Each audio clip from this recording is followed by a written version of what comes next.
विद्यार्थी मित्रांनो, आज आपण गणित 2 मधलं समरूप त्रिकोण भाग शिकणार आहोत पहिल्या धड्यातलं. मग आधी थोडीशी आपण उजळणी करूया. तुम्हाला 9वीला समरूप त्रिकोण थोडंसं झालेलं आहे. बघा, पुढील आकृत्यांचं निरीक्षण करा. प्रत्येक भागात दाखवलेल्या 2-2 आकृत्यांचा आकार सारखा आहे, पण त्या आकृत्या तुम्हाला लहान मोठ्या दिसतात, बरोबर आहे. दोन त्रिकोण आहेत, पण एक लहान एक मोठा आहे. सेम वर्तुळांच्या बाबतीत आहे, षटकोनाच्या बाबतीत आहे, चौकोनाच्या, की एक लहान एक मोठा आहे. म्हणजे त्या आकृत्या एकरूप नाही आहेत. मग अशा या सारख्या दिसणाऱ्या ज्या आकृत्या असतात, म्हणजे समान रूप असलेल्या आकृत्यांना समरूप आकृत्या म्हणतात. उदाहरणार्थ ताजमहालचे आपण प्रत्यक्ष ताजमहाल, त्याच्या वेगवेगळ्या प्रतिकृती, त्याचे छोटे मोठे फोटो आपण बघतो. हे सगळे समरूप आकृत्यांची उदाहरणं आहे. एखादा फोटो, त्या फोटोवरून काढलेला छोटा फोटो, मोठा फोटो, हे पण समरूप आकृतीचं उदाहरण आहे. रस्ते, नकाशात दाखवलेले रस्ते समरूप आकृत्यांचं उदाहरण आहे. 2 आकृत्यांमध्ये बाजूंची प्रमाणबद्धता. आता समरूप आकृत्यांचा महत्त्वाचा गुणधर्म काय, तर त्यांच्या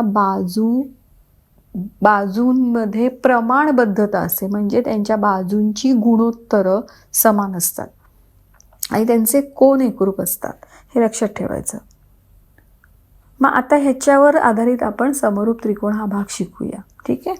मग आता तुम्ही या दोन्ही आकृत्यांचं निरीक्षण करा. त्रिकोण ABC दाखवला आणि त्रिकोण DEF दाखवला आहे. त्या त्रिकोणांमध्ये, दोन्ही त्रिकोणामध्ये एक लहान दिसतोय, ABC मोठा आहे तर DEF लहान आहे. त्यांचं कोनांचं निरीक्षण केलं तर तुम्हाला काय दिसून येईल बघा, सारखेपणा दिसतोय कोनांमध्ये, पण अशा खुणा ज्या केल्या आहेत, ठीक आहे. मग आता हे दोन्ही त्रिकोण समरूप कधी असतील, तर त्रिकोण ABC आणि त्रिकोण DEF मध्ये जर कोन A एकरूप कोन D, कोन B एकरूप कोन E आणि कोन C एकरूप कोन F व AB छेद DE is equal to BC छेद EF is equal to AC छेद DF असेल, तर त्रिकोण ABC आणि त्रिकोण DEF हे कसे असतात, समरूप असतात. मग हे समरूप आहे दाखवण्यासाठी कोणतं चिन्ह वापरतात, तर आडवा S दाखवायचा, झोपलेला S. मग त्रिकोण ABC समरूप त्रिकोण DEF हे असं लिहायचं असतं, झोपलेला S किंवा आडवा S दाखवायचा. त्यानंतर आपण बघूया समरूप त्रिकोणांचे गुणधर्म. जसे तुम्ही मागे एकरूप त्रिकोणांचे गुणधर्म शिकलात, आता आपल्याला समरूप त्रिकोणांचे गुणधर्म शिकायचे आहे. मग पहिला काय आहे, परावर्तनता. सोपा आहे, प्रत्येक त्रिकोण स्वतःशी समरूप असतो. म्हणजे त्रिकोण ABC जर दिला असेल तर त्रिकोण ABC समरूप त्रिकोण ABC. दुसरा गुणधर्म आहे सममितता. जर पहिला त्रिकोण दुसऱ्या त्रिकोणाशी समरूप असेल तर दुसरा त्रिकोण पहिल्या त्रिकोणाशी समरूप असतो. म्हणजे जर त्रिकोण ABC समरूप त्रिकोण DEF असेल तर त्रिकोण DEF समरूप त्रिकोण ABC असतो. तिसरा गुणधर्म संक्रामकता.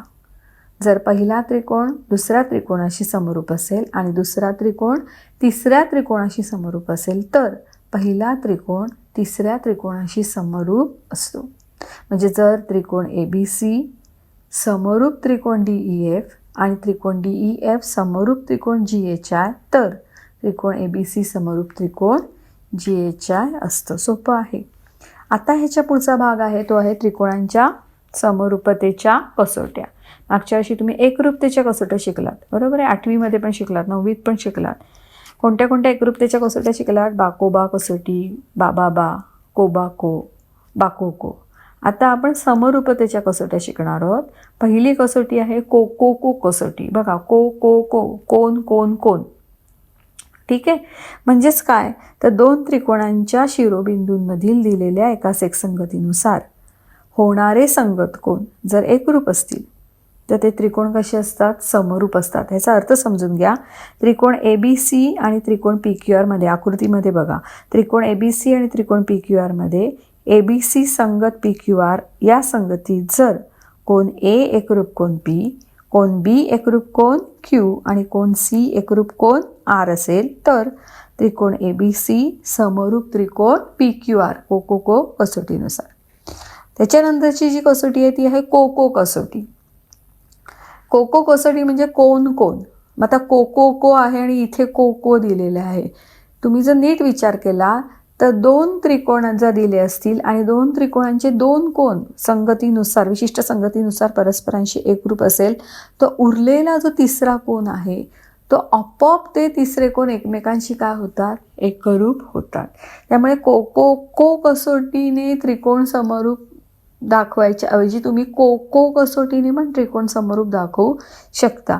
मग ही काय कसोटी आहे बघा, एका त्रिकोणाचे 2 कोण दुसऱ्या त्रिकोणाच्या 2 संगत कोणांशी एकरूप असतील तर ते 2 त्रिकोण समरूप असतात. आता ह्या आकृतीने दाखवायचं असेल तर त्रिकोण ABC आणि त्रिकोण PQR मध्ये ABC संगत PQR या संगतीनुसार जर कोण A एकरूप कोण P, कोण B एकरूप कोण Q, तर त्रिकोण ABC समरूप त्रिकोण PQR.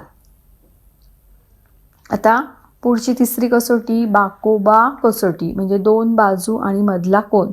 फक्त आता इथे काय लक्षात ठेवायचं की ह्या ज्या 2 बाजू आहेत दोन्ही त्रिकोणांच्या, त्या बाजूंची गुणोत्तरं समान असली पाहिजे, दोन्ही गुणोत्तरं. आणि मधला कोण जो आहे त्या 2 बाजूंच्या मधला, बाजूंनी समाविष्ट केलेला जो कोण आहे तो एकरूप असला पाहिजे. मग ही कसोटी कशी आहे बघा, 2 त्रिकोणांच्या शिरोबिंदूच्या एखाद्या एकास एक संगतीनुसार त्याच्या संगत बाजूंच्या 2 जोड्या एकाच प्रमाणात असतील, म्हणजे त्यांची गुणोत्तरं समान असतील आणि त्या बाजूंनी समाविष्ट केलेले कोण एकरूप असतील तर ते 2 त्रिकोण समरूप असतात.